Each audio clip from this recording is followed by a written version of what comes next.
Baik jemaat Tuhan, sebelum kita mendengarkan firman Tuhan, mari kita bersatu di dalam doa. Mari kita berdoa. Puji dan syukur Tuhan Yesus Kristus, kami selalu berikan kehadirat-Mu Tuhan, karena Engkaulah Juru Selamat kami yang hidup, yang telah mengampuni segala dosa kami. Semuanya hanya karena kasih karunia Tuhan. Kami semua yang hadir di sini Tuhan, jemaat-Mu, bisa kembali hadir di sini semata-mata karena kasih karunia Tuhan yang terus Engkau limpahkan kepada kami, terutama kesehatan yang terus juga Engkau berikan kepada kami. Terima kasih untuk jemaat yang hadir di sini.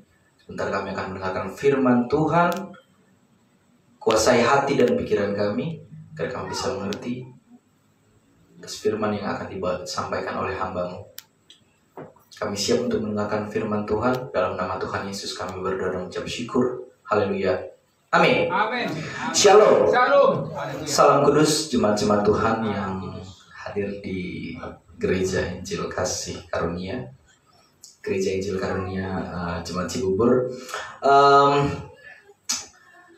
Senang sekali hari ini bisa kembali membawakan firman Tuhan untuk jemaat-jemaat Tuhan yang hadir di sini. Ya, 14 November sudah pertengahan bulan ya. Tidak terasa sebentar lagi 1,5 bulan lagi kita akan menyambut tahun yang baru. Tidak terasa sekali sudah hampir mau 2 tahun kita di pandemi ya. Tapi sekarang puji Tuhan juga kita sudah tidak terlalu khawatir ya, karena begitu banyak kebijakan pemerintah yang memudahkan kita juga untuk kita juga menjadi sehat tentunya ya kan, dan bersyukur kita masih bisa berkumpul di sini bersama-sama untuk memuji memuliakan mendengarkan firman Tuhan seperti yang jemaat-jemaat semua sudah tahu bahwa Pak Pendeta dengan Ibu sedang berada di Medan ya, karena mereka ada acara yang memang harus diikuti. Dan tadi informasi terakhir memang mereka sudah di jalan menuju ke Bandara Kuala Namu gitu. Jadi mungkin flightnya jam 7 malam nanti baru berangkat dari sana, tiba di sini mungkin sekitar jam 8:30 atau jam 9 malam di Soekarno-Hatta. Mungkin jam 11 baru nyampe di sini. Kita doakan perjalanan mereka bisa lancar ya. Jadi minggu depan kita bisa bersama-sama dengan hambanya Pak Gembala dan Ibu. Baik, senang sekali tadi juga kesaksian dari Pak Dales. Hari ulang tahun pernikahan ya Pak ya? 37 tahun. Wah, luar biasa. Tuhan memberikan kekuatan, Tuhan tentunya menyempurnakan, pastinya menyempurnakan ya. Kalau kata-kata anak sekarang bilangnya couple goals. Kalau kata anak sekarang bilangnya couple goals gitu. Selamat hari ulang tahun pernikahan besok ya Pak ya. Ya, mudah-mudahan tentunya keluarga Pak Dales menjadi salah satu panutan juga untuk kita semua jemaatnya Tuhan, saudara Sema di sini. Dan kita juga mau tentunya berita keselamatan ini pasti dimulai dari keluarga kecil, ya kan? Keluarga kecil, keluarga sederhana gitu. Istri, suami, anak-anak.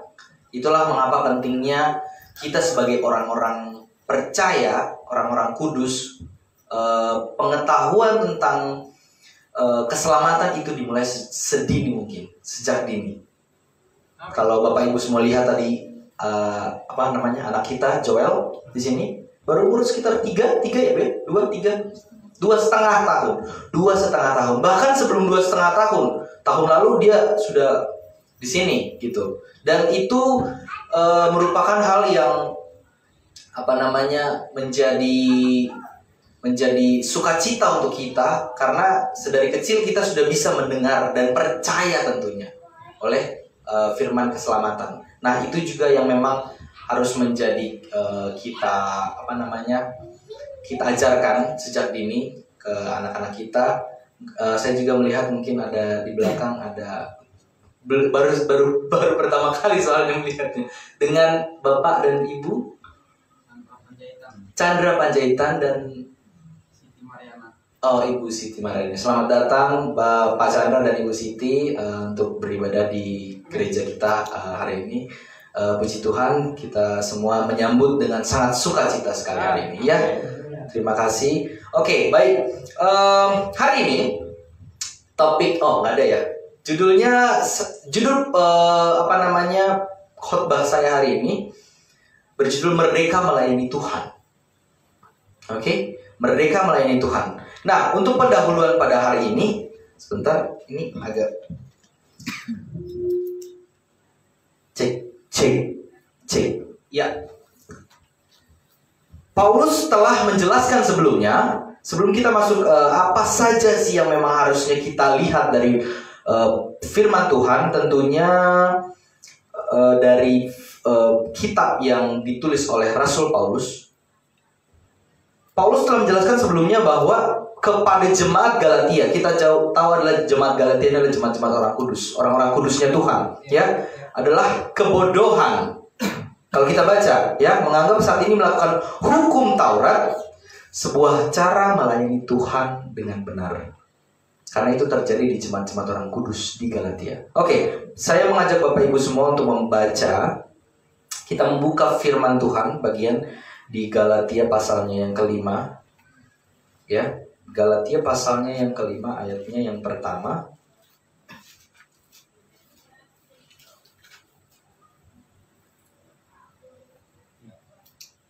sampai dengan 15. Ya. Maaf, maksud saya kita buka dulu Galatia pasal 3. Sebelum kita ke sana, kita akan buka Galatia pasal 3 ayat 1 sampai 5, ya. Nah, ini Bapak Ibu, yang sering tidak dipahami oleh orang banyak, bahkan masih banyak orang percaya yang termasuk di dalamnya. Orang percaya yang termasuk di dalamnya, ya. Kalau orang tidak percaya kita pasti sudah tahu. Tapi ini orang percaya, ya. Masih banyak orang percaya termasuk di dalamnya bahwa ketidaktahuan dan kekeliruan atau ignorance kalau dalam bahasa Inggris terhadap pembagian program Allah. Nah, inilah yang terjadi di jemaat-jemaat Galatia yang dinyatakan di dalam Alkitab, ya. Mana program Allah untuk bangsa Israel dan tubuh Kristus, dan pastinya menjadikan orang percaya atau orang kudus sekalipun akan menjadi serupa dengan dunia ini kalau tidak memahami program Allah. Ya, misalnya adalah contohnya jemaat Allah di Galatia yang akan kita lihat pada pagi hari ini. Oke, baik. Di situ ada Galatia pasalnya yang ketiga ayat pertama dan sampai kelima. Kita akan membaca secara bersama-sama saja, tidak apa-apa.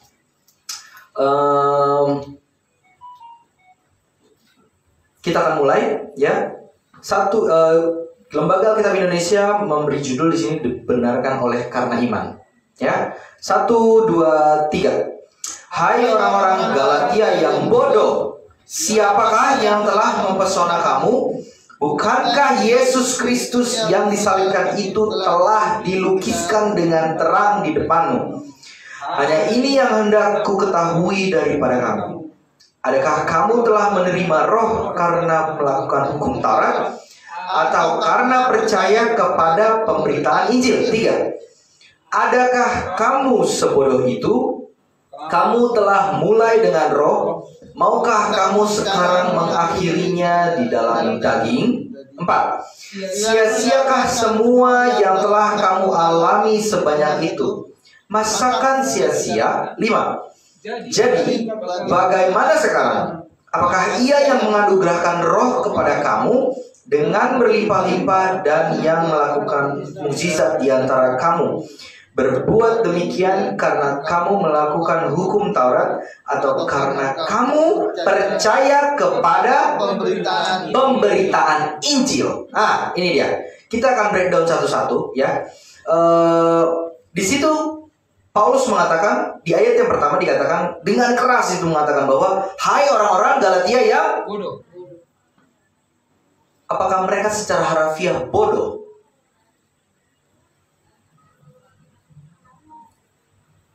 Secara harafiah mereka tidak bodoh karena mereka orang-orang kudusnya Tuhan.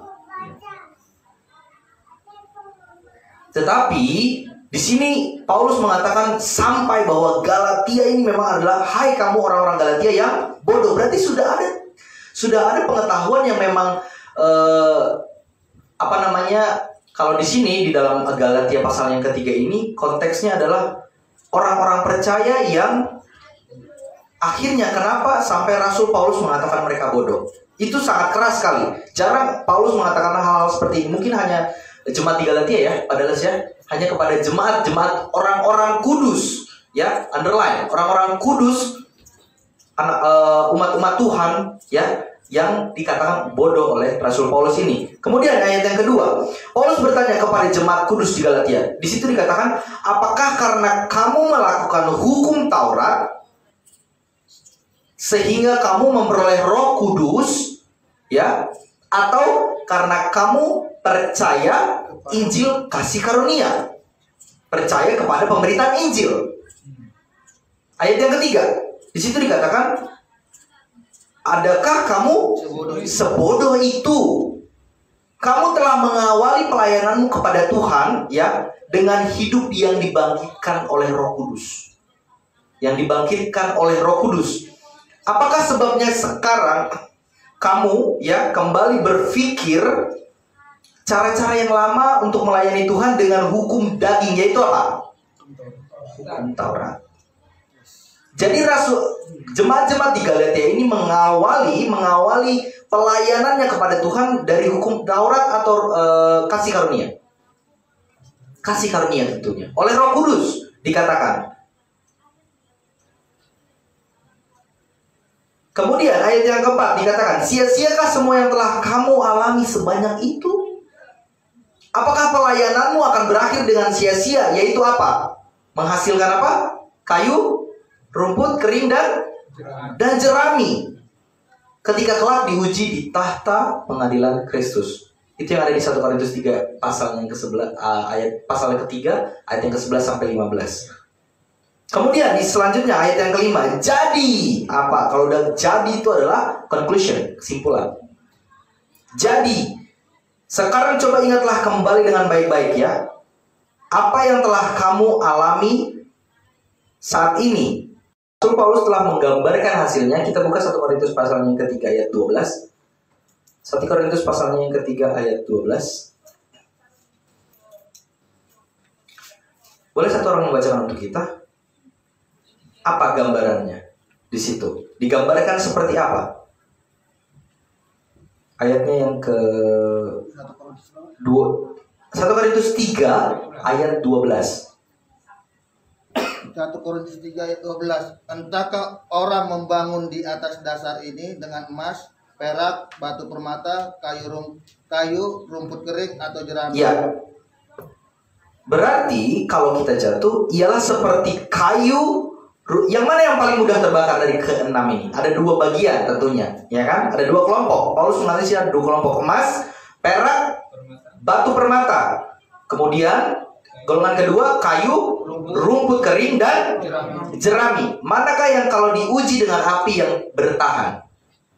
Tentunya kayu, rumput kering dan jerami. Pasti.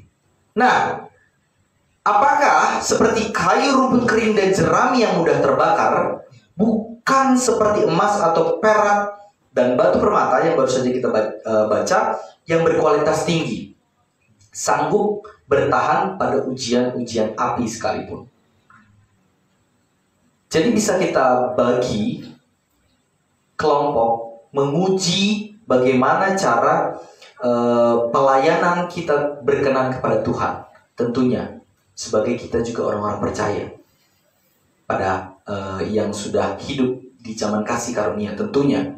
Nah, sekali lagi untuk jemaat-jemaat kudus Tuhan, sekali lagi jika kita meletakkan dasar pengertian kita yang keliru, ya Bapak Ibu semua, terhadap program Allah ini sebagaimana telah dinyatakan di dalam Alkitab yang sudah kita pelajari setiap minggunya tentunya, maka kita akan jatuh kepada keserupaan yang sia-sia yang dikerjakan oleh dunia ini.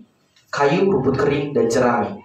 Tetapi apabila kita melakukan pekerjaan pelayanan kita berdasarkan program kasih karunia Allah yang sedang terberkati dengan berlimpah-limpah oleh Kristus, yang menghendaki agar apa? Semua orang diselamatkan. Semua orang diselamatkan, bukan sebagian orang diselamatkan. Dan selanjutnya setelah memperoleh keselamatan, akhirnya memperoleh pengetahuan akan kebenaran saat ini, ya. Maka itulah seperti yang dikatakan oleh Rasul Paulus, yang kelak akan kita pertanggungjawabkan di kursi pengadilan Kristus. Kita bisa bilang KPK, kursi KPK, bukan Komisi Pemberantasan Korupsi ya. Tapi kalau dalam firman Tuhan ini dikatakan kursi pengadilan Kristus. Kita mempertanggungjawabkan juga. Kita akan mendapat penghargaan dari Tuhan, yaitu mahkota bagaikan emas, perak, dan batu permata. Amin ya Bapak Ibu semua. Kemudian saya ingin membawa kita membuka Filipi pasalnya yang keempat. Filipi pasalnya yang keempat.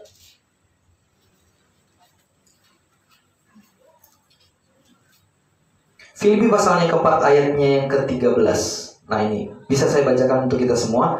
Segala perkara dapat kutanggung di dalam Dia yang memberi kekuatan kepadaku.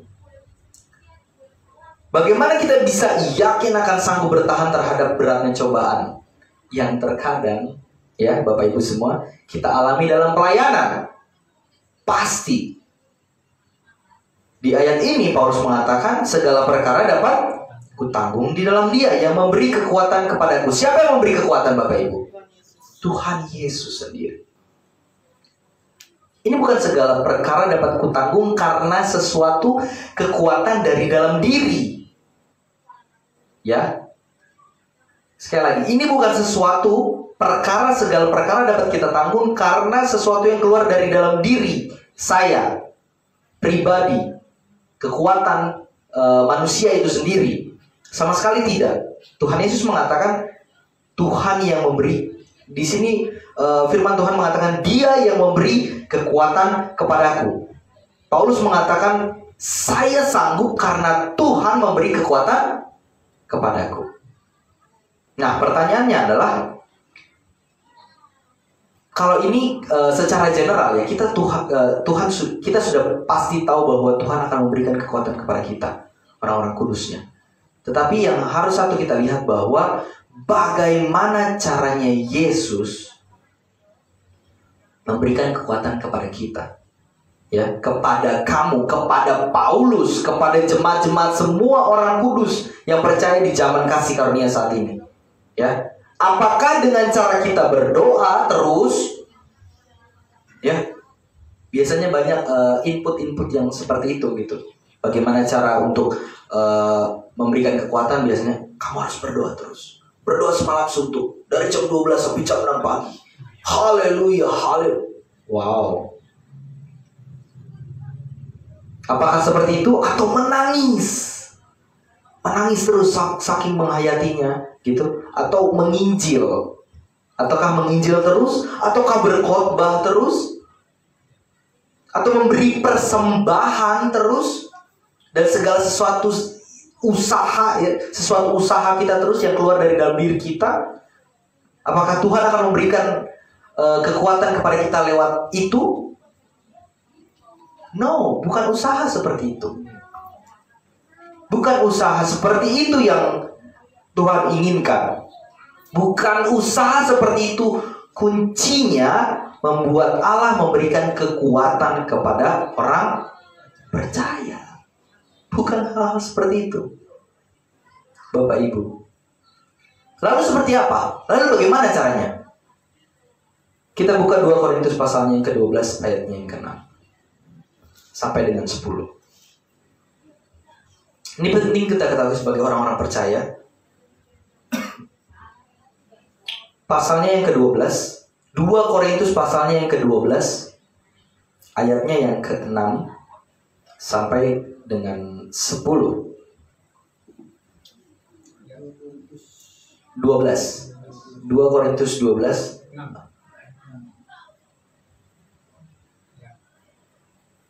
Bisa? Oke, baik. Kita mungkin akan membaca secara bergantian. Saya ayatnya yang genap, saudara semua ayatnya yang ganjil. Ya, saya akan mulai. Sebab sekiranya aku hendak bermegah juga, aku bukan orang bodoh lagi, karena aku mengatakan kebenaran. Tetapi aku menahan diriku supaya jangan ada orang yang menghitungkan kepadaku lebih daripada yang mereka lihat padaku atau yang mereka dengar daripadaku. 7. Dan supaya aku jangan meninggalkan diri karena pernyataan yang luar biasa itu, maka aku diberi suatu duri di dalam dagingku, yaitu seorang utusan iblis untuk mengocok aku supaya aku jangan meninggalkan diri. 8. Tentang hal itu aku sudah 3 kali berseru kepada Tuhan. Aku siapa di sini aku? Paulus. Ya, Paulus. Jadi kita juga harus lihat konteks di sini. Aku itu siapa, menceritakan siapa, kepada siapa, ya.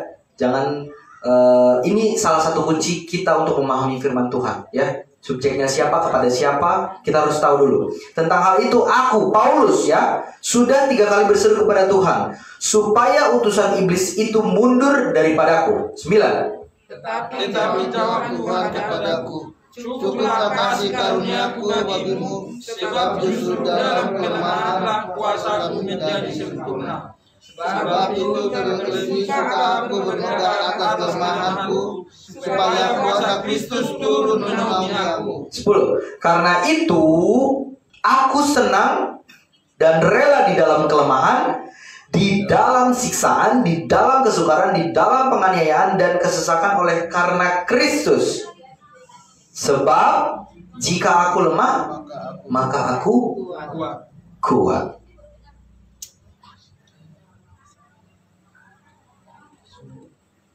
Kalau kita lihat dari kacamata manusia, Bapak Ibu, ya, kalau kita ingin memahami firman Tuhan tapi lewat kacamata manusia, ini sama sekali nonsens.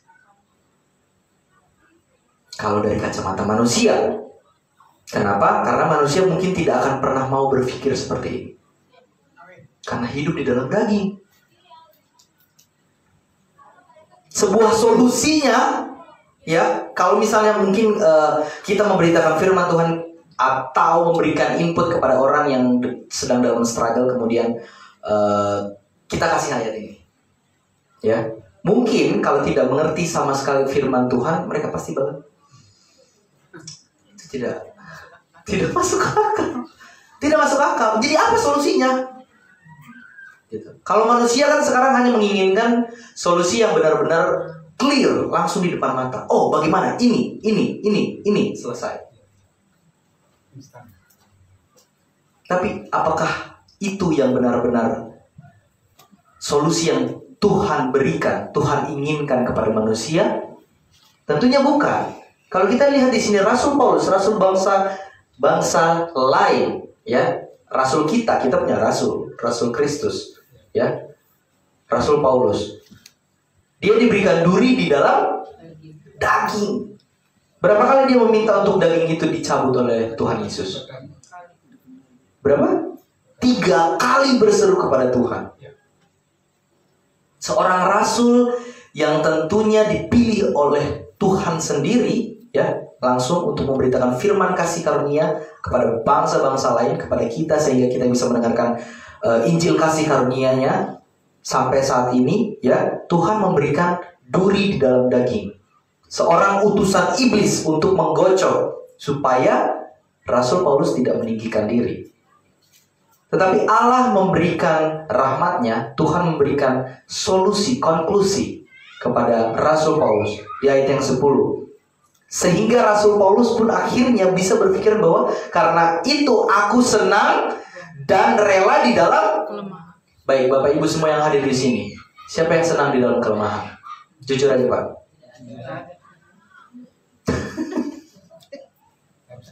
Jujur aja, Bapak Ibu. Kalau Bapak Ibu, wah, saya senang sekali dalam kesukaran. Dompet kosong, senang sekali saya. Apakah Bapak Ibu berpikiran kalau kita lihat udah ada kurang-kurangnya Bapak Ibu ini. Saya senang sekali dalam siksaan. Siapa yang bisa senang di dalam siksaan Bapak Ibu?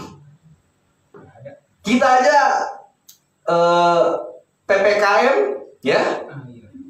PPKM belum lockdown. Kalau lockdown benar-benar kita tidak bisa kemana-mana, tidak bisa keluar. Ini PPKM aja sudah rusuh. Ya, itu salah satu contoh. Salah satu contoh. Dan tidak ada yang senang di dalam hal itu. Tentunya sebagai lewat kacamata manusia, di dalam daging, ya, di dalam kesukaran, di dalam penganiayaan.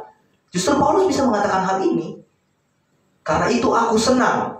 Tetapi ayat yang terakhir dilihat bahwa kita lihat, sebab jika aku lemah, maka aku kuat. Apa yang dapat kita pahami tentang cara kerja kasih karunia? Ya, itu adalah cara kerja kasih karunia, Bapak Ibu. Cara kerja kasih karunia. Kasih karunia Allah dari kesaksian pengalaman pribadi Paulus. Paulus tidak bilang segala sesuatu yang ibaratnya dia mencontohkan dirinya. Dia menjadikan contoh. Oh, ini loh cara kerja Tuhan saat ini di zaman kasih karunia. Di zaman kasih karunia saat ini. Di zaman bukan di zaman hukum Taurat, kerajaan, ya, nubuatan. Tetapi program kasih karunia Allah yang rahasia. Kasih karunia saat ini. Begitulah cara kerja kasih karunia. Apa yang kita pahami saat ini dari pengalaman pribadi Paulus, hamba Tuhan yang besar. Hamba Tuhan yang besar, Rasul Paulus. Ia juga rasul besar Tuhan yang diutus untuk memberitakan firman-Nya. Apakah dia luput dari pencobaan itu, Bapak Ibu? Tidak. Rasul sebesar itu tidak luput dari pencobaan-pencobaan. Tidak. Tetapi meskipun ia harus menghadapi tekanan, tentunya yang berat dalam pelayanannya, karena sakit penyakit di dalam tubuhnya, duri yang tadi barusan kita baca, ya, Tuhan, apakah Tuhan diam, Bapak Ibu? Apakah Tuhan diam? Karena Rasul Paulus sendiri sudah berseru 3 kali. Apakah Tuhan diam terhadap Rasul Paulus? Tidak tinggal diam. Justru dia menjawab pergumulan Paulus lebih dari apa yang ia doakan.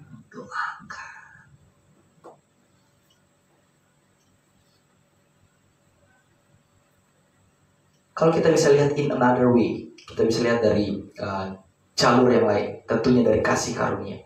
Tuhan berkata apa? Cukuplah kasih karuniaku bagi. Wow, itu adalah kata-kata yang sangat menguatkan, luar biasa. Cukuplah kasih karuniaku bagi.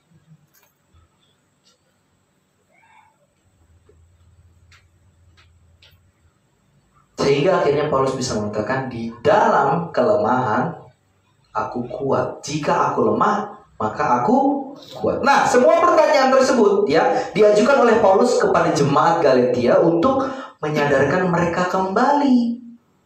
Untuk menyadarkan mereka kembali kepada pengalaman kebenaran kasih karunia Tuhan yang telah memerdekakan hidup mereka tentunya dari kuasa dosa dan maut. Namun mereka mencoba kembali kepada cara-cara yang lama. Itulah tadi di ayat 1 Paulus dengan keras mengatakan bahwa, hai kamu orang-orang Galatia yang bodoh. Itu akhirnya yang mereka dapatkan. Karena mereka mau mencoba kembali kepada cara-cara yang lama. Sehingga dapat membahayakan masa depan rohani mereka menjadi suram.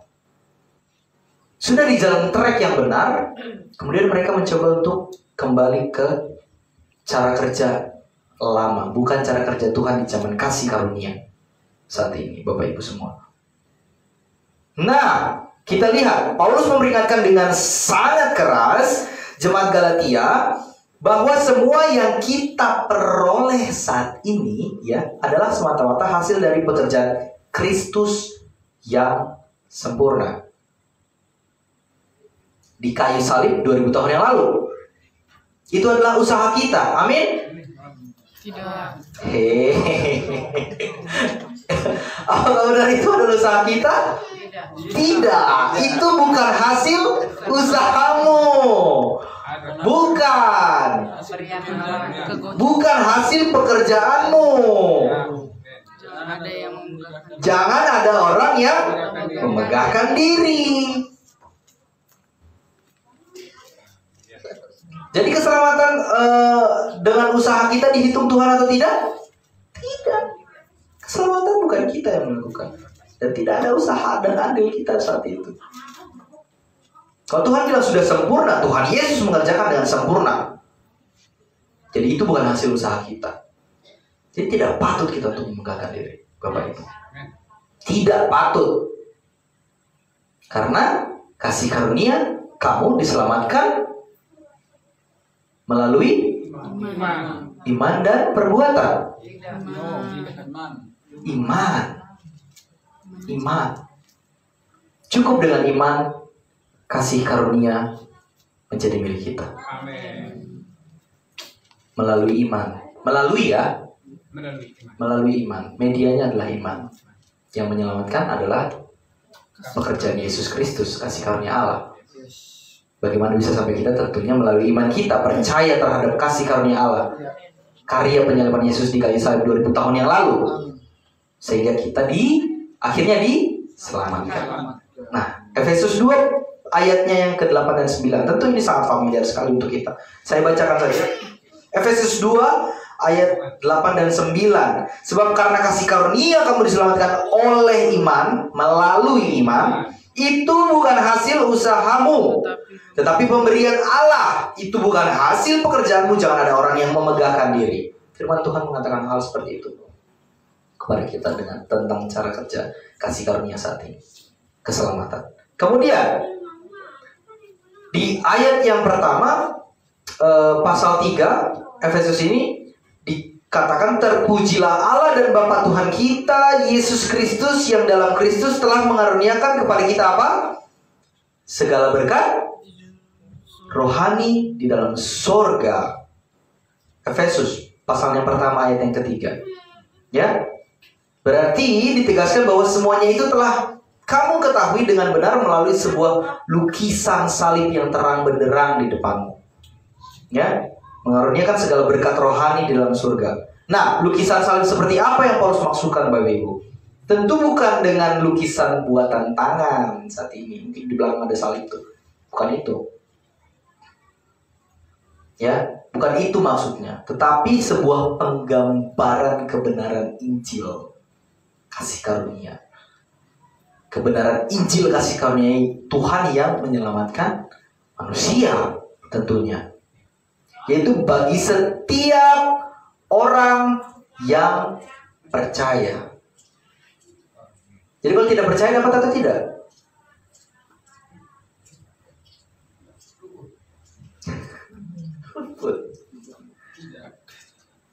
Yaitu bagi setiap orang yang percaya kepada Yesus. Amin. Cukup kepada Yesus.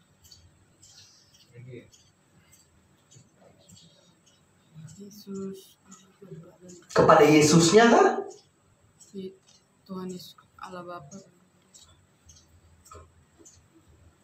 Ada lanjutannya. Kepada Yesus yang telah mati menebus dan mengampuni segala dosa. Percaya kepada Yesus yang sudah mati, menebus, mengampuni, menghapuskan sebagian atau seluruhnya segala dosa. Ya, dinyatakan dengan sangat jelas melalui sebuah pemberitaan Injil keselamatan. Amin ya Bapak Ibu ya. Amin. Kemudian Selanjutnya, Paulus menegaskan bahwa bagaimana kita dimerdekakan untuk melayani Tuhan, ya. Itu topiknya kita pada hari ini yang sudah saya sampaikan tadi di awal, bahwa Paulus ingin menegaskan bagaimana kita dimerdekakan untuk melayani Tuhan saat ini, ya. Bukan berdasarkan prinsip-prinsip supaya. Dengar baik Bapak Ibu semua, yang menonton juga harus bisa mendengarkan dengan baik apa yang Tuhan ingin sampaikan, ya. Firman Tuhan sampaikan di dalam Alkitab, ya. Firman Tuhan ini seperti apa, jelasnya seperti apa, ya? Seperti apa sih, ya? Berdasarkan prinsip apa? Apakah berdasarkan prinsip-prinsip supaya, ataukah berdasarkan prinsip-prinsip karena? Itu dua hal yang berbeda. Kamu melakukan sesuatu supaya titik-titik, atau kamu melakukan sesuatu karena titik-titik. Beda atau tidak? Beda. Ya, beda. Oke, kita akan lihat apa bedanya. Kita akan ambil contoh saja. Contoh yang paling gampang, ya. Ambil contoh yang paling gampang tentang pengampunan, yang semua wajib manusia saat ini kalau ingin menerima keselamatan, ya, menerima hidup kekal, ya. Saat ini kita ambil contoh tentang pengampunan. Bagaimana kita memperoleh pengampunan dari Tuhan dengan sempurna, ya, di zaman kasih karunia saat ini, dan bagaimana kita dapat berhasil mengampuni sesama. Kita baca Matius pasal yang ke-6 ayat yang ke-12, 14 dan 15. Ya, ini salah satu hal yang firman Tuhan ini menjadi salah satu hal perdebatan mungkin di kalangan-kalangan gereja-gereja saat ini, ya. Juga yang belum mengetahui jelas apa firman Tuhan yang ingin disampaikan. Pasalnya yang ke-6 ayatnya yang ke-12. Ini banyak sekali yang di situ tentang hal berdoa, ya. Ini doa Bapa kami, Bapak Ibu semua. Ya, jelas ya, semua yang menonton, ini doa Bapa kami. Kemudian ayat yang ke-12, ya. Ayat yang ke-12. Satu orang boleh membacakan untuk kita?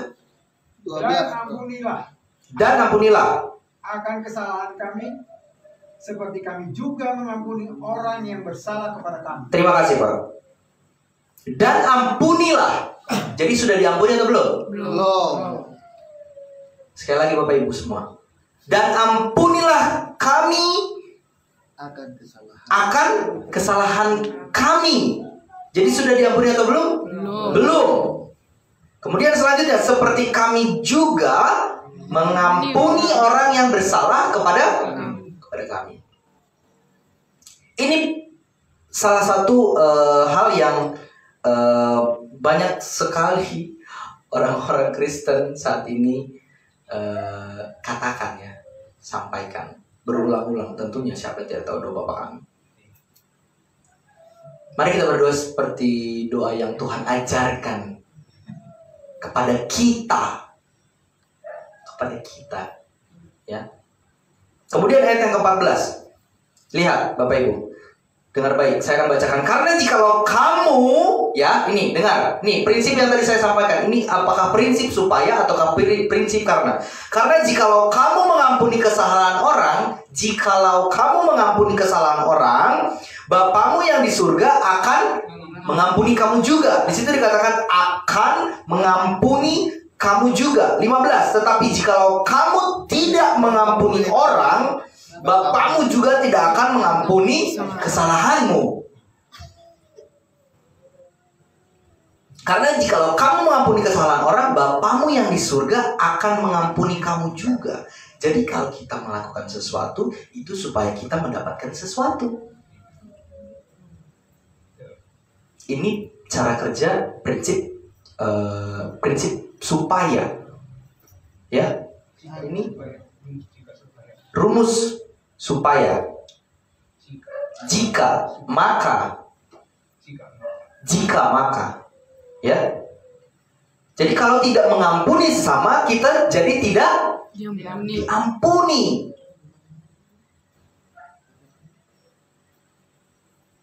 Itulah sebabnya kita harus mengampuni sesama supaya kita diampuni. Apakah itu yang Tuhan inginkan di zaman kasih karunia, Bapak Ibu? Tentunya tidak. Tapi banyak sekali orang-orang di luar sana. Berarti firman Tuhan ini salah dong, Bapak Ibu? Tidak. Oh, gimana? Penempatannya kepada siapa? Oke, baik. Itu prinsip supaya jika maka. Kemudian kita akan melihat prinsip yang kedua ya. Ini prinsip-prinsip memperoleh pengampunan berdasarkan hukum Taurat. Ya. Prinsip memperoleh pengampunan berdasarkan hukum Taurat, yaitu jikalau kamu mengampuni dosa orang lain, ya, yang bersalah kepada kamu, yang jahat sama kamu, ya, maka Bapa di surga akan mengampuni kamu juga, ya. Ya kalau kamu mau diampuni, kamu ampuni dulu yang lain, baru saya kasih pengampunan kepada kamu. Oke? Ini prinsip pengampunan berdasarkan hukum Taurat. Sebaliknya, jika kamu tidak mengampuni, dapat pengampunan itu atau tidak? Tidak. Maka Bapa di surga tidak akan bisa mengampuni kamu. Nah, apakah kita harus melayani Tuhan saat ini dengan cara-cara demikian, Bapak Ibu? Tidak. Ya. No, itu adalah cara melayani Israel berdasarkan hukum Taurat. Hukum Taurat yang Yesus ajarkan kepada mereka sesudah Yesus disalib. Amin. Sebelum Yesus disalib. Tentunya makanya karena darah itu belum tercurah, makanya mereka masih meminta. Karena darah Yesus belum tercurah untuk mengampuni segala dosa, makanya mereka meminta. Karena mereka belum diampuni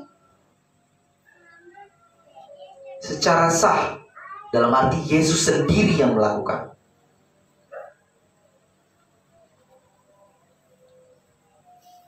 Itu dilakukan dan itu berlaku sebelum Yesus disalib. Jadi apakah doa ini diperuntukkan untuk kita saat ini di zaman kasih karunia? Tidak. Tapi apakah banyak orang yang terus menyerukan doa ini di zaman kasih karunia? Banyak. Banyak sekali. Masih.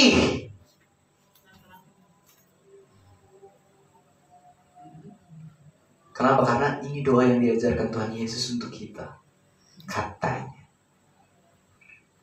untuk murid-muridnya, iya memang ini doa yang diajarkan oleh Yesus sendiri, betul. Apakah salah doa ini? Tidak. Itu yang tadi saya sebutkan di awal. Untuk siapa? Mengapa firman Tuhan ini disampaikan? Untuk siapa? Dan kapan berlakunya? Itu yang banyak orang, kalau kita mendengar firman Tuhan atau kalau kita membaca firman Tuhan, kita telan mentah-mentah. Itu. Kalau kita telan mentah-mentah, seperti itu akan jadinya. Banyak. Dan kita tidak heran lagi sebagai orang-orang yang sudah mengerti. Tentunya, ya kan? Iya, pasti. Banyak, masih banyak. Nah, kemudian, bagaimanakah dengan sesudah Yesus disalibkan? Kalau kita tadi sudah setuju bahwa prinsip-prinsip yang kita lakukan bukan prinsip supaya kita mengampuni, supaya kita mengampuni orang lain, supaya Tuhan mengampuni kita. Kalau kita tidak mengampuni orang lain, Tuhan Yesus tidak akan mengampuni kita. Apa yang seharusnya terjadi kepada pengampunan, ya, kita saat ini zaman kasih karunia? Apa? Bagaimana dengan sesudah Yesus disalibkan? Itu tadi sebelum Yesus disalibkan kita sudah sepakat. Apa yang telah terjadi dengan pengampunan dosa saat ini? Ya, mari kita buka Kolose pasal yang kedua ayat yang ke-13. Kolose pasalnya yang kedua ayatnya yang ke-13. Ini, saya akan bacakan kepada kita semua. Kamu juga meskipun dahulu mati oleh pelanggaranmu dan oleh karena tidak disunat secara lahiriah, telah dihidupkan Allah bersama-sama dengan Dia sesudah Ia mengampuni segala pelanggaran kita. 14, dengan menghapuskan surat apa? Surat hutang. Kita berhutang. Ya, dulu kita orang yang ngutang, berhutang, ya, yang oleh ketentuan-ketentuan hukum mendakwa dan mengancam kita. Inilah hukum Taurat, ya. Dan itu apa? Ditiadakannya dengan memakukannya pada kayu salib. Firman Tuhan menegaskan tentang pengampunan. Ayat yang 13 dikatakan, meskipun kamu tidak disunat. Sunat itu untuk kita zaman kasih karunia atau hukum Taurat? Hukum Taurat. Untuk bangsa lain atau bangsa Israel? Bangsa Israel. Tidak disunat secara badani seperti Israel. Ya, tetapi faktanya kamu telah dihidupkan Allah sesudah Yesus Kristus mengampuni segala pelanggaran, mengampuni segala pelanggaran, mengampuni segala dosamu dengan darahnya yang kudus.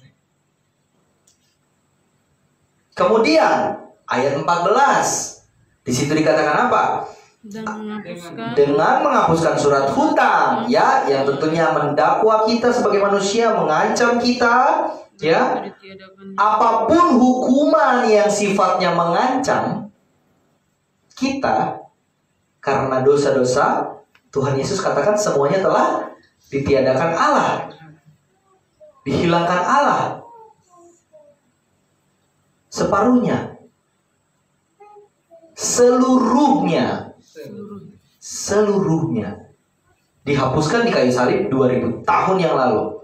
Artinya Bapak Ibu, pengampunan segala dosa kita peroleh bukan lagi tergantung pada perbuatan-perbuatan yang kita lakukan.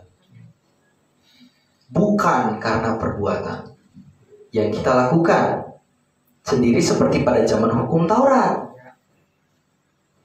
Jadi kamu harus mengampuni sesamamu karena Yesus sudah mengampuni. Karena Yesus telah mengampuni. Lebih enak mana Bapak Ibu? Mengampuni karena sudah diampuni. Mengampuni karena sudah diampuni atau mengampuni karena belum diampuni? Mengampuni karena sudah diampuni. Itulah yang berlaku saat ini zaman kasih karunia. Kamu harus mengampuni sesamamu karena kamu sudah diampuni. Kalau orang masih berpikiran saat ini adalah kamu harus mengampuni supaya kamu diampuni oleh Tuhan Yesus, jadi dia belum dapat keselamatan itu. Makanya dia harus mengusahakannya. Mereka berpikir seperti itu. Itulah mereka tidak cukup keselamatan melalui iman, toh harus dengan perbuatan. Sedangkan Yesus sudah menghapuskan, sudah melakukannya dengan sempurna. Dengan sempurna itu secara seluruhnya. Jadi kayak kamu mau ambil bagian dalam pengampunan, kayak kamu siapa? Ya, tidak akan dapat. Prinsipnya bukan seperti itu. Yesus sendiri yang melakukannya secara sempurna, segala dosa. Karena kita tidak bisa menghapuskan dosa kita sendiri. Bapak Ibu ada yang bisa? Silakan maju ke depan. Kalau ada yang bisa, duluan. Kalau ada yang bisa mengampuni dosanya sendiri, atau orang lain sesama manusia menghapuskan dosanya, dosa orang lain. Contoh Ibu Bet mau menghapuskan dosa Pak Dales, Ibu mau berkorban? Tapi Ibu istrinya Pak Dales bagaimana? Tidak mau. Tanggung masing-masing.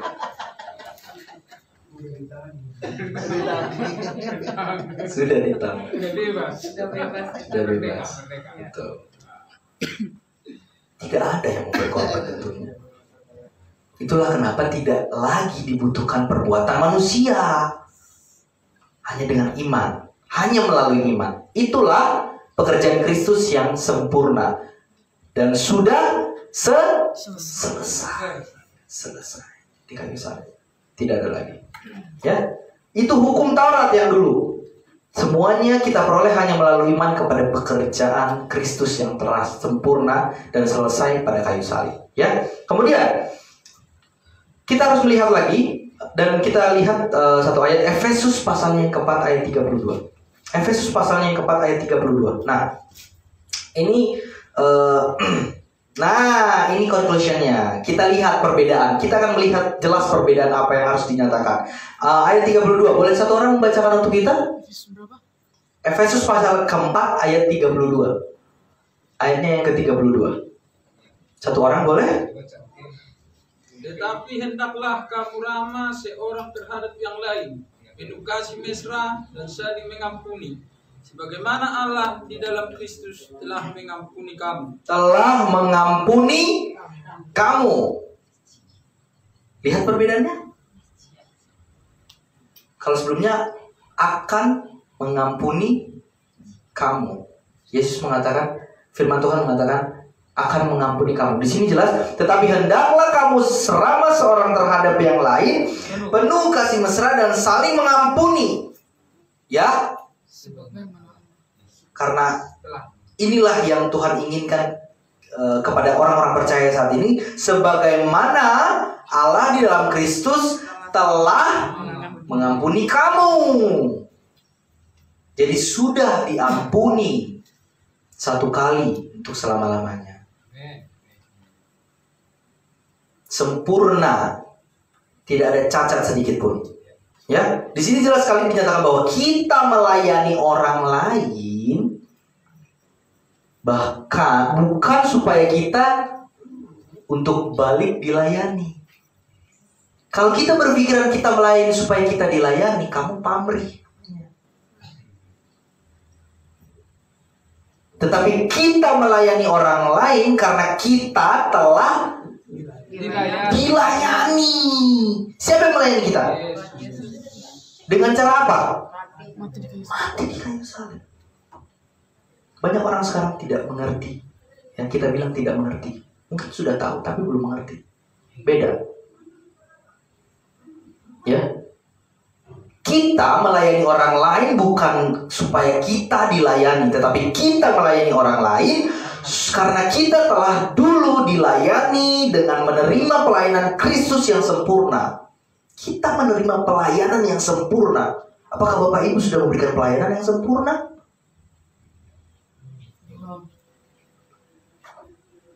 Bagaimana caranya kita tidak melakukan apa-apa, tapi kita akhirnya sudah dilayani?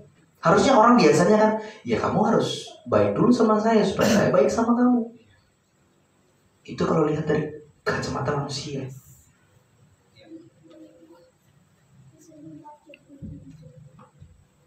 Itu prinsip take and give.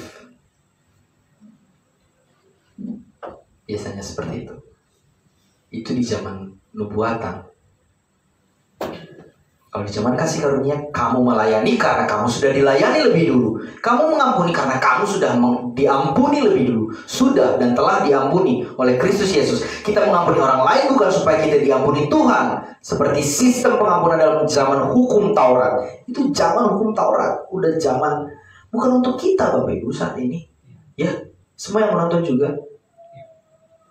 Tetapi kita diberitakan untuk melayani sesama dan mengampuni orang lain, ya, adalah kita telah lebih dulu.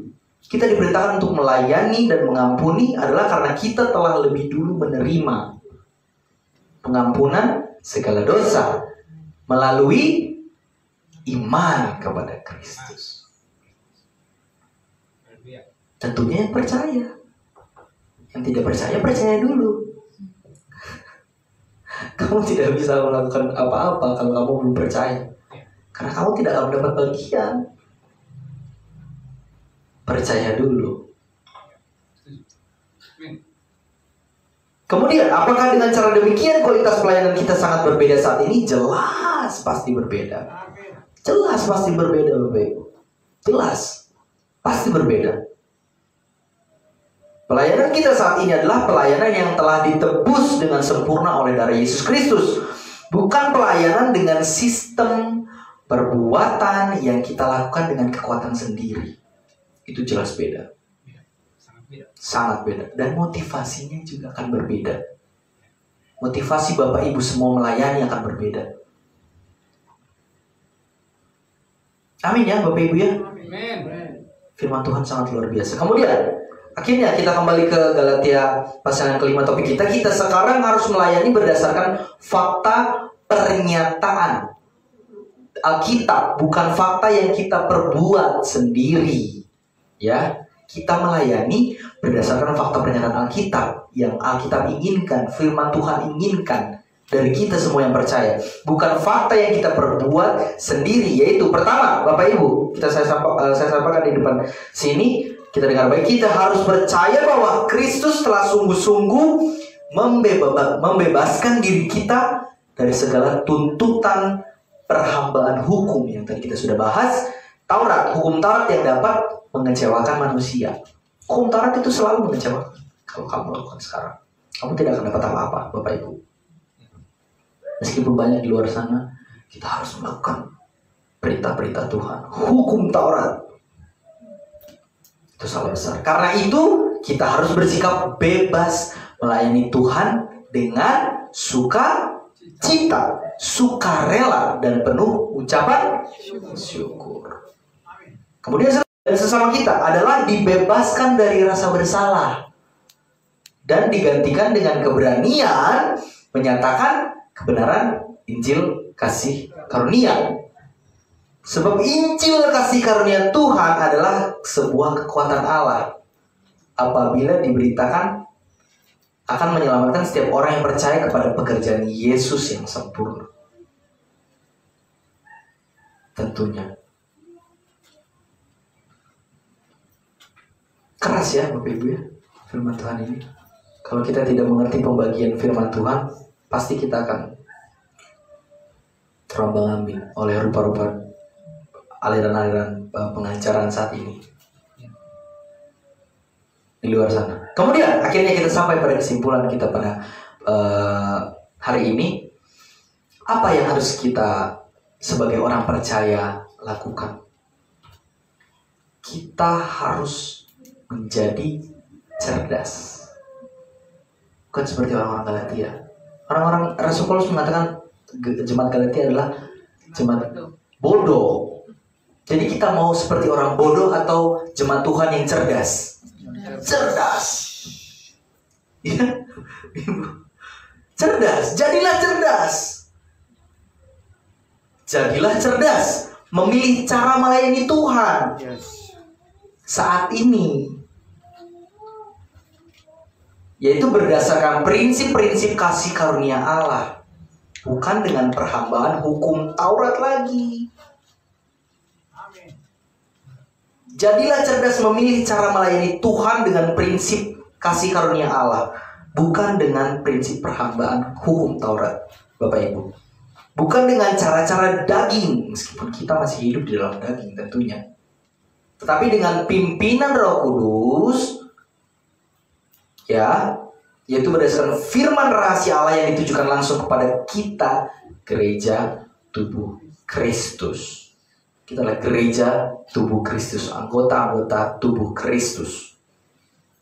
Nah, jadi apa tugas kita saat ini? Tugas kita yang utama, Bapak Ibu, semua yang menonton saat ini adalah melakukan kehendak Allah, menjangkau terus, ya, memberitakan terus agar semua orang diselamatkan. Itu menjadi misi kita sebagai orang percaya, Bapak Ibu. Amin. Itu misi kita sebagai orang-orang percaya. Jangan berhenti di kamu, jangan berhenti di kita sendiri. Itu buah yang akan menjadi tentunya kehendak Allah yang Tuhan inginkan dari kita, supaya semua orang diselamatkan, yang tadi baru kita baca. Setelah itu memperoleh pengetahuan akan kebenaran. Itu tugas utama kita. Berulang kali saya sampaikan hal seperti itu di depan sini karena memang itu sudah menjadi hal yang harus dilakukan kita sebagai orang-orang kudusnya Tuhan, karena kita sudah menerima lebih dulu. Bukan karena kita belum menerima, bukan karena kita belum diselamatkan, kita sudah diselamatkan.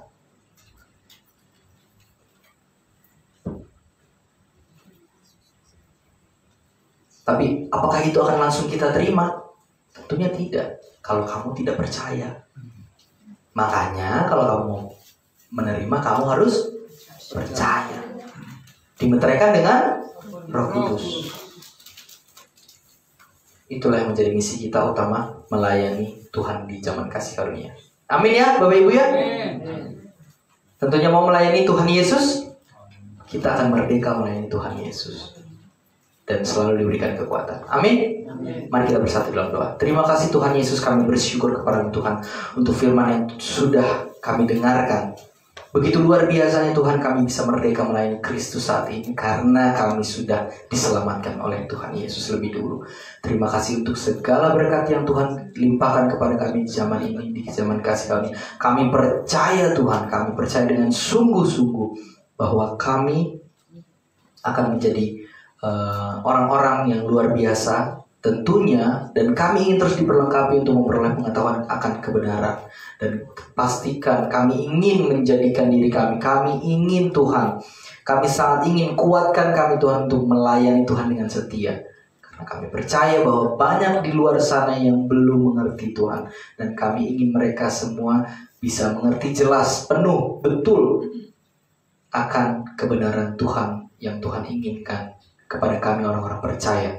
Terima kasih Tuhan untuk semua kasih karunia, terima kasih untuk jemaat yang sudah mendengarkan, terima kasih untuk pimpinan Tuhan kepada hamba-Mu yang sudah menyampaikan firman Tuhan. Kami percaya bahwa masih banyak Tuhan firman Tuhan yang luar biasa, yang ajaib, yang harus kami pelajari. Itu adalah semua kehendak Tuhan supaya kami memperoleh pengetahuan akan kebenaran.